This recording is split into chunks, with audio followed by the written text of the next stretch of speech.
평생 한 번은 읽어야 하는 인문고전 백선. 30번째 책은 토마스 홉스의 리바이어던이 되겠다. 리바이어던. 이 책이 왜 평생 한 번은 읽어야 하는 인문고전인지 내용을 확인하면서 스스로 확인해 보기. 자, 내용으로 들어가서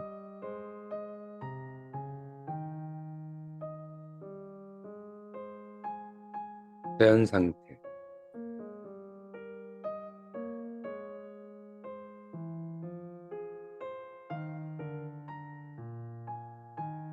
자연은 육체적으로나 정신적으로 인간을 동등하게 창조했다. 때로는 한 사람이 다른 사람보다 신체적으로 더 강하거나 정신적으로 민첩하지만 모든 것을 고려할 때 인간의 차이는 그리 크지 않다. 그것은 육체적 힘의 관점에서 가장 약한 사람이라도 자신과 같은 입장에 있는 다른 사람들과의 연대를 통해, 아무리 약한 사람이라도 연대를 한다면 가장 강한 입장에 있는 가장 강한 힘을 가진 사람을 죽일 수 있는 충분한 힘을 가질 수 있기 때문이다. 그렇겠다. 또한 내 견해로는 정신력 쪽이 물리적 힘보다 더 동등하다. 정신적 분별력은 경험과 다르지 않으며 경험은 모든 사람에게 거의 비슷하게 주어지기 때문이다. 인간이 평등하지 않다고 믿는 것은 인간의 헛된 자존심에 지나지 않는다. 대부분의 사람들은 자신이 다른 사람들보다 현명하다고 생각한다. 자신의 지혜는 가까이서 볼 수 있고 다른 사람의 지혜는 멀리서 보기 때문이다. 자, 이 이야기는 이솝우화에도 나오고 있지. 그러나 이것은 또한 인간이 평등하다는 것의 또 다른 증명에 불과하다. 그러나 사람의 능력의 평등에서 목표를 달성하려는 각 개인의 희망의 평등이 만들어진다. 자, 능력의 평등으로부터 희망의 평등이 만들어진다. 이때 사람이 똑같은 것을 원하고 둘 다 원하는 것은 모두 얻을 수 없다면 두 사람은 적으로 된다. 그렇겠다. 그리고 자신의 목적을 달성하는 과정에서 상대방을 파괴하거나 죽이거나 복종시키려 시도한다. 이것으로부터 다음과 같은 일이 발생하게 된다. 사람의 개인적인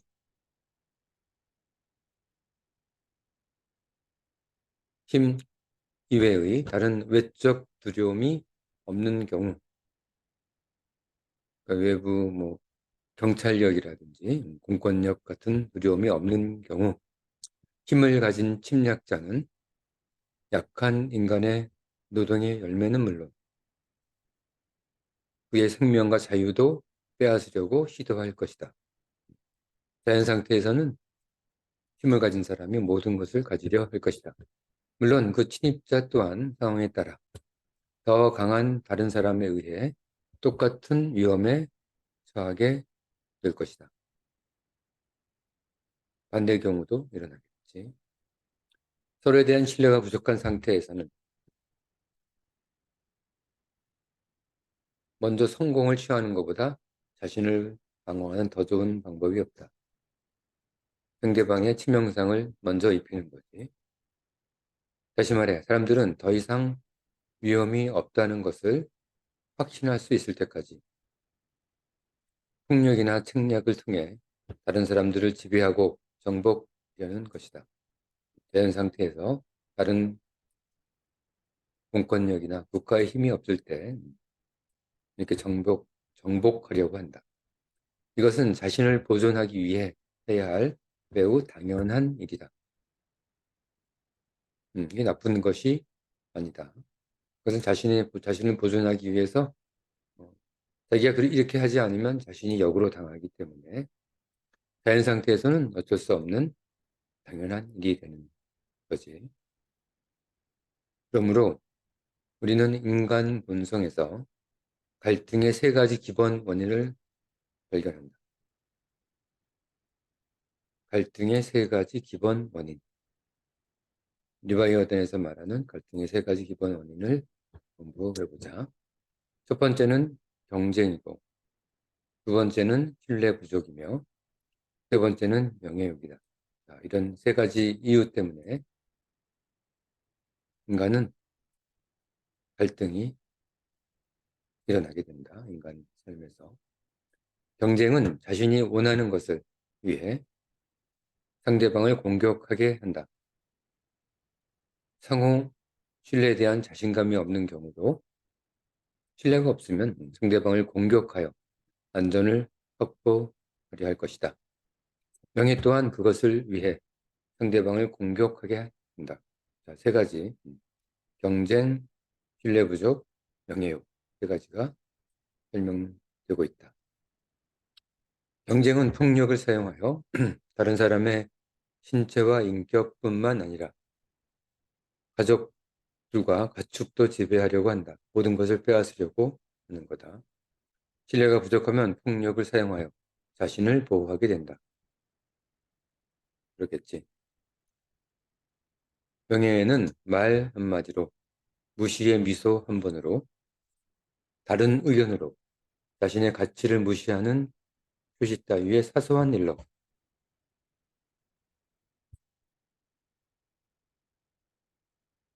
폭력을 사용하도록 유도한다.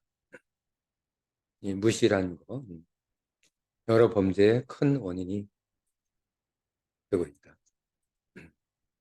결국 모든 사람을 두려움에 떨게 하는 공공의 힘이 없는 상태에서 사는 인간은 전쟁의 상태에 놓일 수밖에 없다.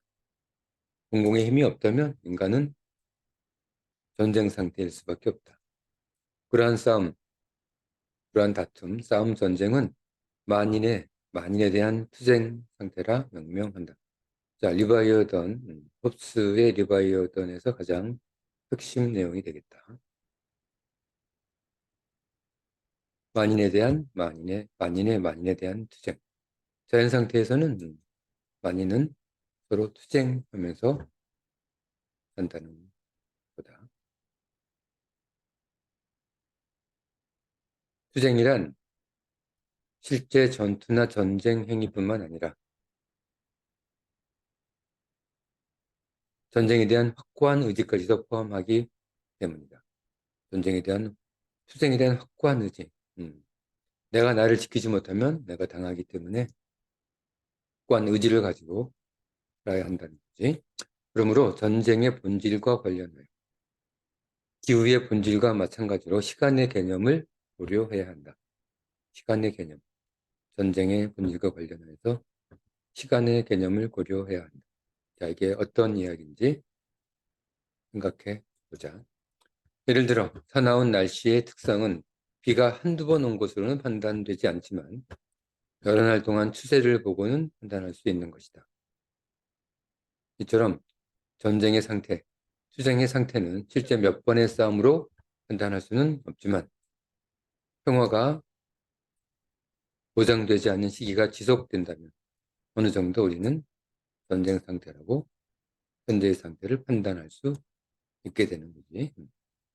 그러므로 만인에 대한 적대적인 전쟁의 상태에서 열심히 일할 필요는 없다.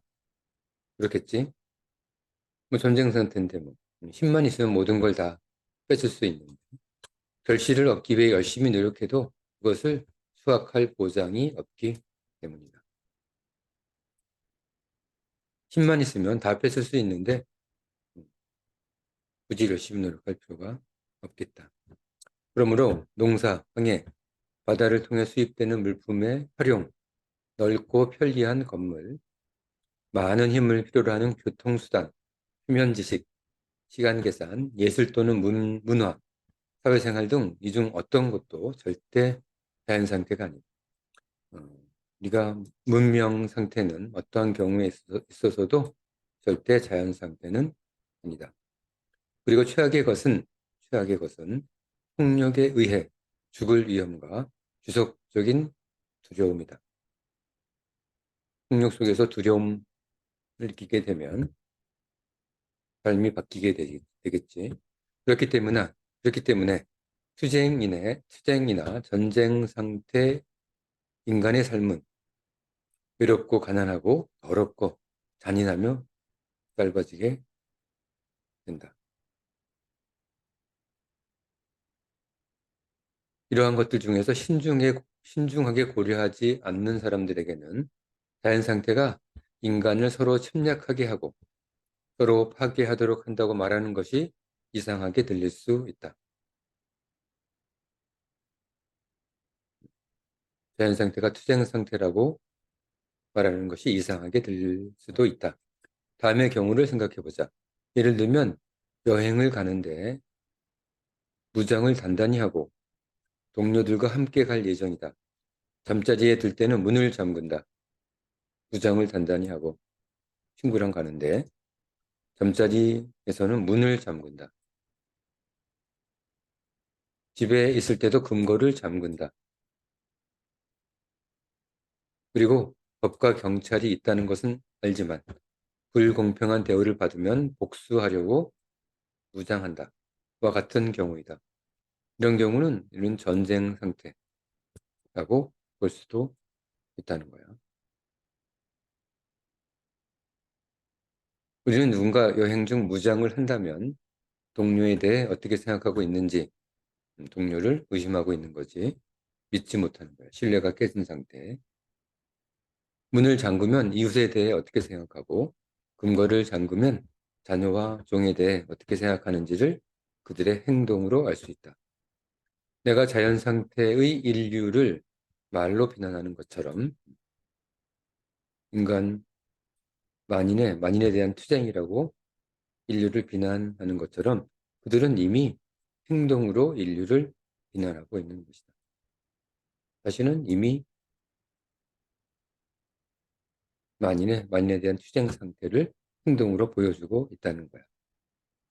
그러나 우리 중 어느 누구도 인간 본성을 탓할 수는 없다. 인간의 욕망이나 다른 열정은 그 자체로는 죄가 없다.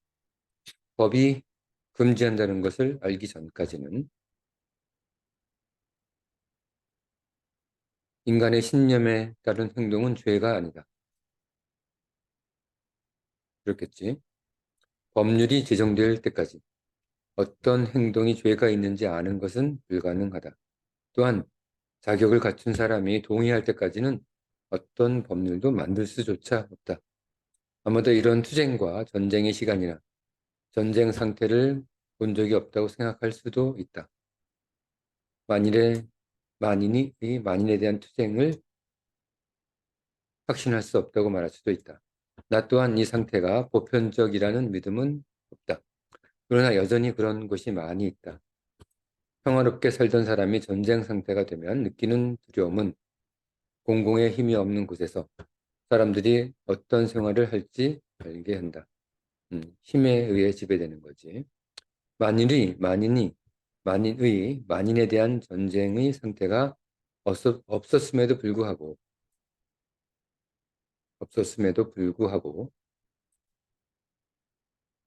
왕이나 최고 권력자는 나이와 관계없이 자신의 지위를 유지하기 위해 끊임없이 경계했다는 것은 의심의 여지가 없다. 이것은 마치 검투사와 같으며 반대편에 무기를 겨냥하고 잠시도 눈을 떼지 않고 있다. 따라서 요새를 만들고 무기를 장비하며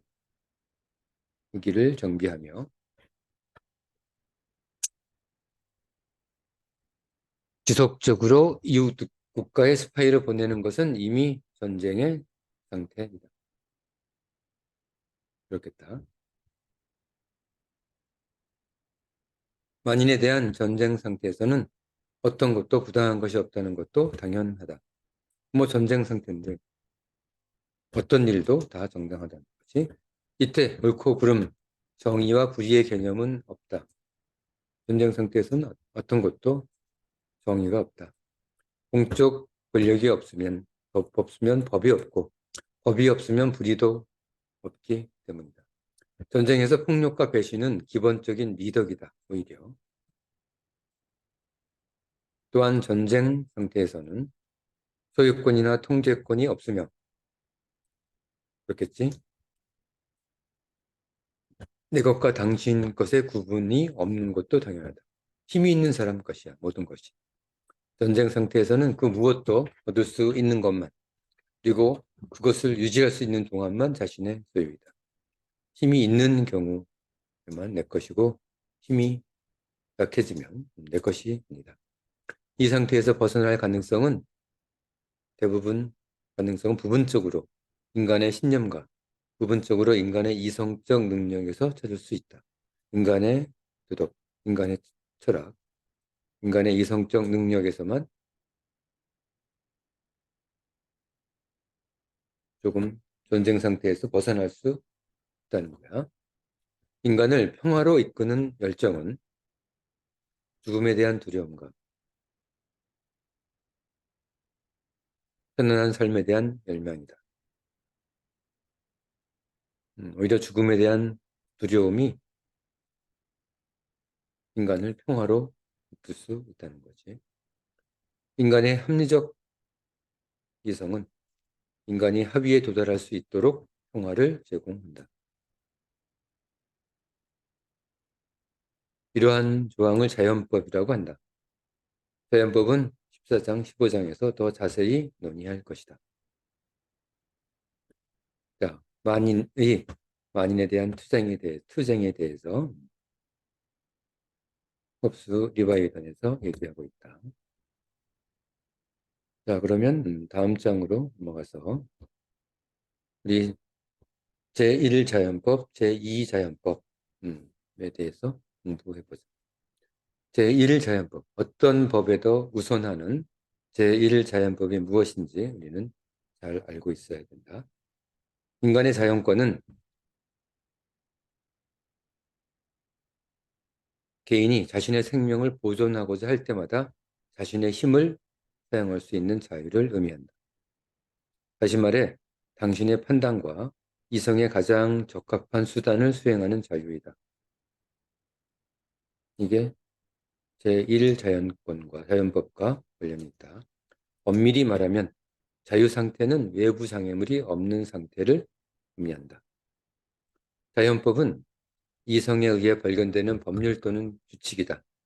법이 필요 없고 우리 인간의 이성에 의해서 만들어지는 자연적인 규칙이다. 자연법을 통해 인간은 자신의 생명에 해로운 것을 행할 수 없다는 근거를 얻는다. 우리가 우리의 생명을 보존하기 위한 모든 활동은 정당화될 수 있다는 것. 또한 생명을 보존하는 수단을 빼앗는 것도 금지한다. 그렇겠다. 또한 자신의 생명을 보존하는 가장 좋은 방법에 태만한 것도 허용되지 않는다. 자기 자신을 지키기 위해서 최대한 노력을 해야 하는 거야. 이와 관련해요. 때때로 권리와 법을 구분 없이 사용하려 하는데 권리와 법은 명확하게 구별해야 한다. 권리는 하거나 하지 않을 광범위한 자유이지만 법은 그렇지 않지. 법은 그들 중 하나를 선택하고 그것의 자유를 제한하는 것이기 때문이다. 법과 권리는 다른 거다. 이전 장에서 이미 언급한 바와 같이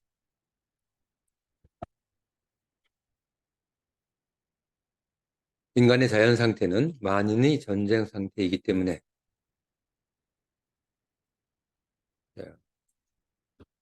일정에서 얘기했었지. 모든 사람은 법이 아닌 자신의 이성에 따를 수밖에 없다. 자연 상태에서는. 그리고 누구나 적을 상대로 자신의 생명을 보존하는데 도움이 되는 모든 것을 할 권리가 있다. 자, 이게 제1자연법이다. 자신의 생명을 보존하는데 도움이 되는 모든 것을 할 권리가 있다. 정당방위를 포함해서. 이처럼 자연 상태에서는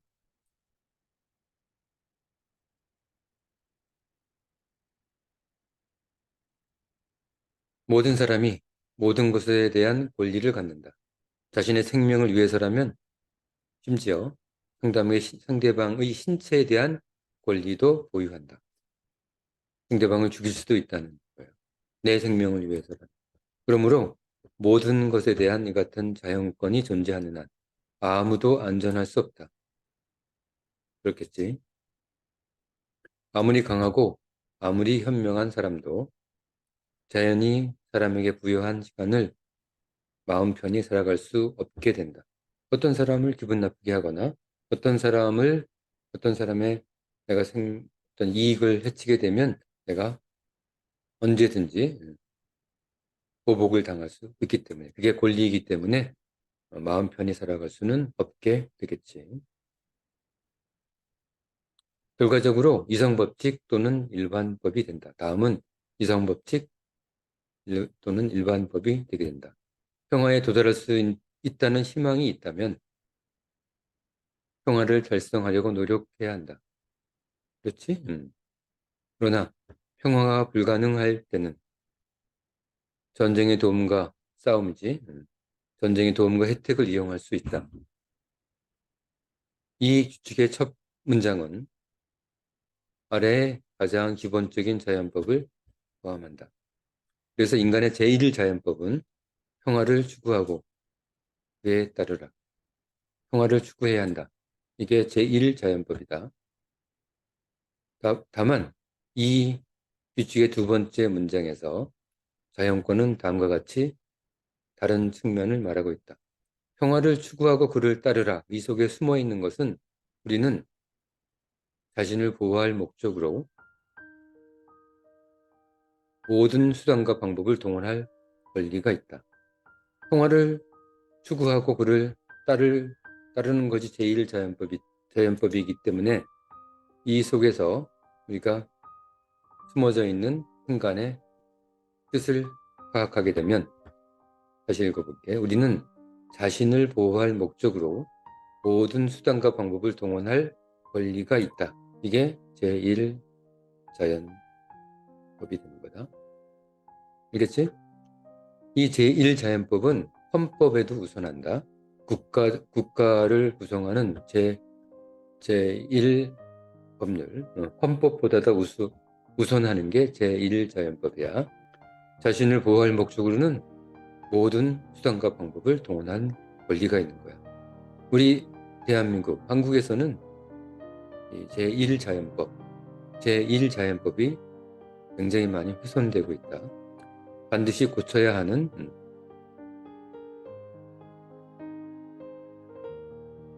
법적 영역이 되겠지. 정당방위에 대해서 너무나도 우리는 정당방위가 약화되어 있어. 그래서 정당방위를 최대한도로 확대시켜야 할 의무가 있다. 어떤 것을 기초로? 인간의 제1자연법을 기초로 우리는 자신을 보호할 목적으로 모든 수단과 방법을 동원할 권리가 있기 때문에. 알겠지? 제2자연법부터 뒤에서부터 제16자연법까지 계속 자연법에 대해서 공부를 하게 될 거야. 자, 너무 길어지니까 여기까지만 하고 홉스의 리바이어던 여기까지만 강의하겠다. 자, 우리가 왜 홉스의 리바이어던이 평생 한 번은 읽어야 하는 인문고전 백선인지 이유를 알겠지. 우리는 이 책을 통해서 우리가 우리의 권리를 어떻게 지켜야 하는지 마음속에 잘 담아두어야 한다. 자, 오늘 평생 한 번은 읽어야 하는 인문고전 백선 30번째 책으로 홉스의 리바이어던을 소개했다. 자, 내용 확실히 기억하고 도서관이나 서점에서 이 책이 눈에 띄면 한번 읽어보기 바란다. 자, 오늘 수업은 여기까지.